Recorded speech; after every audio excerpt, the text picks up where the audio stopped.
Raji for Paulie TV. Today's Riyadh season is over. I had to wait a little bit to make this video because I was working BKB 48 and I didn't get to watch all of the Riyadh season fights by the time I started. Some of the fights were still going on, so I had to go back and watch some of these fights. Good show, good card. Dude, Abdullah Mason deserves some serious credit. That is an incredible fight him and Sam Noakes put on. Really, I think I read one place called it an instant classic. It really was. Mason is a guy who strikes me as a potential future star. He's got a very exciting style. Sometimes I wonder if he's a bit too exciting for his own good.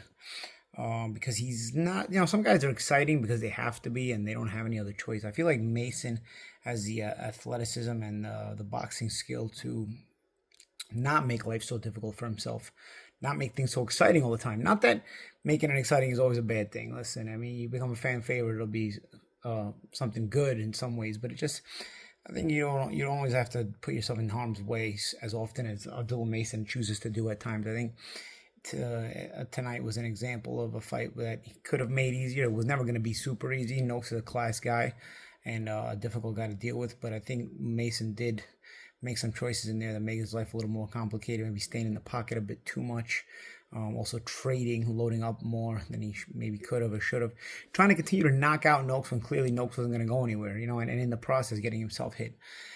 I know Mason is from Cleveland, but he reminds me a little bit of these old school Philadelphia fighters who were slick, but yet real high contact and violent, And again, I think that can make him really exciting, but I also think that he doesn't always need to put himself in those type of situations, and he's got to pick and choose a bit better when to and when not to choose to engage in those kind of moments. Got to give Noakes credit too. He fought hard the whole time. I think both guys hurt each other several different times, especially to the body. They weren't hurting each other to the body. I think Mason started hurting Noakes more often late. But there was even one particular, I think, in like round 3 where Noakes hurt Mason clearly to the body as well. It was a good two-way fight that I felt Mason started pulling away with later on in the fight. I think there were 2 cards that were 7-5. I think that was a little too close, maybe 8-4-ish. Seemed more justifiable for me as I thought Mason started pulling away late. But still, a fight where both guys get credit, and even Noakes, I think, hangs around at high level at 140 and will be a difficult guy to deal with some of these other guys at 135. At lightweight, in the lightweight division. Good lightweight division, man. We got two new guys in the championship picture because although Mason won the world championship, I think Noakes can put himself in a position to challenge for someone else for a title, get back in the win column with a couple of fights, and then maybe fight one of these other world lightweight champions. He's a fun fighter. He stays in front of you. He can punch too, and again, really a fun fight and a good fight. I also want to mention Melnicki. I didn't mention him in the previews. There was just a lot of fights to talk about, but Melnicki got a good win on that card as well. Melnicki, local East Coast prospect. Flesh contender, really, got himself a good win, got a stoppage win. Melnicki, obviously, for those of you that know him, doesn't always get the stoppage win, but he's still undefeated, still rising, and I think he also could be on the verge of a title fight there in the junior middleweight division. A junior middleweight division that is very competitive, very tough, but also with young faces, young champions like Xander Zayas. There was the Argentine Veron, who also fought on ProBox TV last night. Also looked good at 154 pounds. 154 pounds keeps just juicing up with some good champions and good names in there and solid guys. Even the contender guys who may or may not win championships are good fighters and can pretty much set up fights against one another or even title fights. So that was a good win from Vito Melnicki as well. Let me move on to the rest of the card. Bam Rodriguez with a 10th round knockout. What a destructive and fun fighter Rodriguez is. Credit to Martinez for hanging tough. He took a lot of shots. The left hand couldn't miss. But I think going in, I felt like Martinez would have a high contact percentage against this guy. But I tell you what, I didn't think he'd last that long. He almost won the distance. He went 10 rounds. I knew he was tough. I just think that Bam is on a different level, both from a power perspective and also from the accuracy, punch selection perspective. He's accurate and he creates punches that you don't expect to see in split-second moments and puts them in combination. That's why I think he's able to get stoppages against guys that are difficult to stop. But this guy actually wound up going more rounds than I thought he would. But great win, another great win for Bam Rodriguez, and Robert Garcia is setting himself up to be Trainer of the Year once again here with his brigade of very good fighters. Virgil got a great stoppage against Erickson Lubin a couple weeks ago, and now Bam tonight, and he's got a stable of really difficult, tough, good championship fighters. Does Robert Garcia, so credit to him as he keeps churning the conveyor belt of world class fighters in that gym. We also had Devin Haney and Brian Norman. The fight that I thought was the toughest really to call. So like I said, if you notice in my pre-fight, and even in my gambling discussion show with Tommy Reno and Big Fight Forecast, the main thing here for this fight for me was the distance. It was really tough to pick a winner. Devin Haney actually controlled the fight very well. Sometimes Devin, I think, doesn't get the credit he deserves because he's a disassembler. He's sort of what are those guys who take apart the bombs so they don't blow up, and he's not the explosive guy. He's one of those guys who takes away your weapons instead. He disassembles your weapons instead. And sometimes I think those guys are harder to appreciate by fans. But really, he took a guy like Norman, who had been on a good roll, had been looking good. There were question marks about both, don't get me wrong, guys. But I thought Haney did a good job of just completely undoing Norman and keeping him flat-footed and changing range. And then when Norman would get close, he would smother him. Just smart, intelligent boxing. Is it always exciting for the layman and casual? No, it's not always exciting for the layman and casual. But if you win consistently at world-class level and you know how to do it without taking a lot of damage, you'll extend your career. And you know what, bro? You got to be given credit one way or another, because for me, the welterweight division isn't that deep. I think it's going to get deep soon because there's some contenders who are rising up the ladder that are going to make their presence known and felt soon.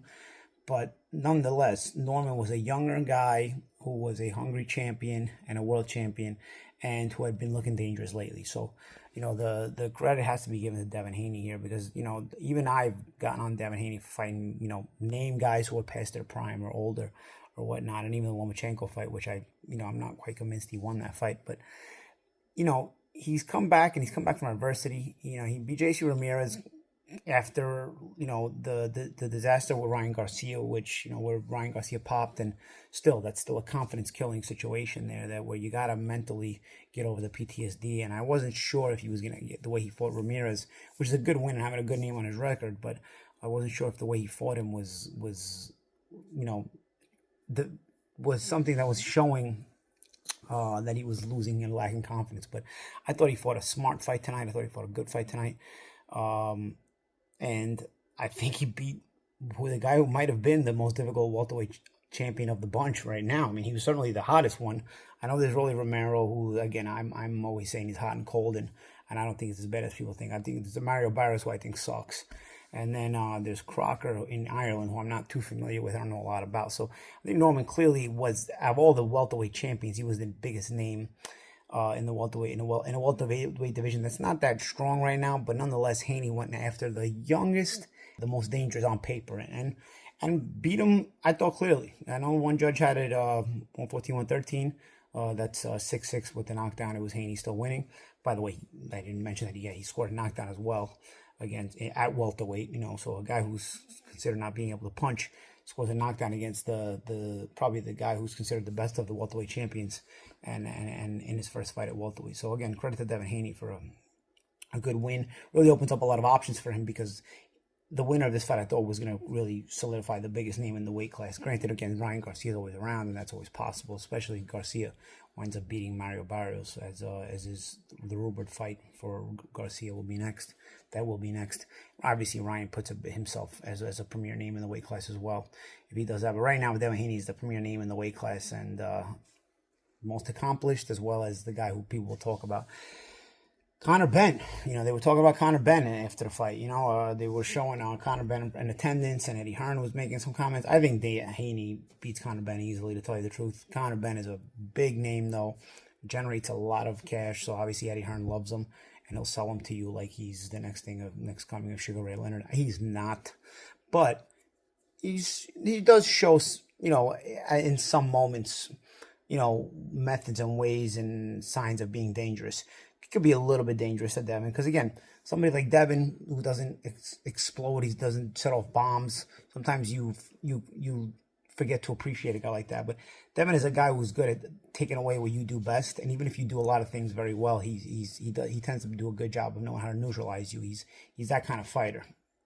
And with Ben, there's not a lot of creativity on Ben's part. So if Devin is taking apart guys who are more difficult to disassemble their offensive prowess, I think Haney, if he's sharp, he would pick apart Conor Benn, and it wouldn't be a super exciting fight. But I think he'd outbox him pretty easily. Listen, they're talking about it. We'll see. If I'm Conor Benn, honestly, they got to get this guy a championship because he's such a big name and he generates so much money. I don't know if Devin Haney's the guy that you really go after. I don't think he can beat Devin Haney. Maybe Rolly. They could each Rolly and Conor could be fun because Rolly, you never know what you're gonna get with Rolly, and Conor's limited. But if you get a bad version of Rolly, you may be able to beat him. Barrios, I would say Conor would be Barrios, but I think again Ryan Garcia's getting him. I'm not sure Conor Benn beats Ryan Garcia. Anyway, I'm going off track here and just starting to go on a separate discussion. Either way, a solid win for Devin Haney and a win that really puts him in a very prime position within the welterweight division, not just as a welterweight champion, but just as a name recognizable fighter when drawing the welterweight division, and a big draw in the welterweight division. The main event, David Benavidez, vintage David Benavidez. With Yard, you got a complicated guy in Yard in the early rounds who tends to fade and then winds up being has a little bit of front runner issues, and Yard really was on the back foot though the whole time. I think he was cognizant of the fact that Benavidez might bring a fast pace, so I think Yard was trying to, do his best to not let the pace get too far away from him, and in the process just kind of was doing laps around the ring, on the ropes, and was tricky in spots, was landing some shots, but overall it was Benavidez pushing the pace and making him uncomfortable, and eventually in round 7 he actually dropped him and got the fight stopped.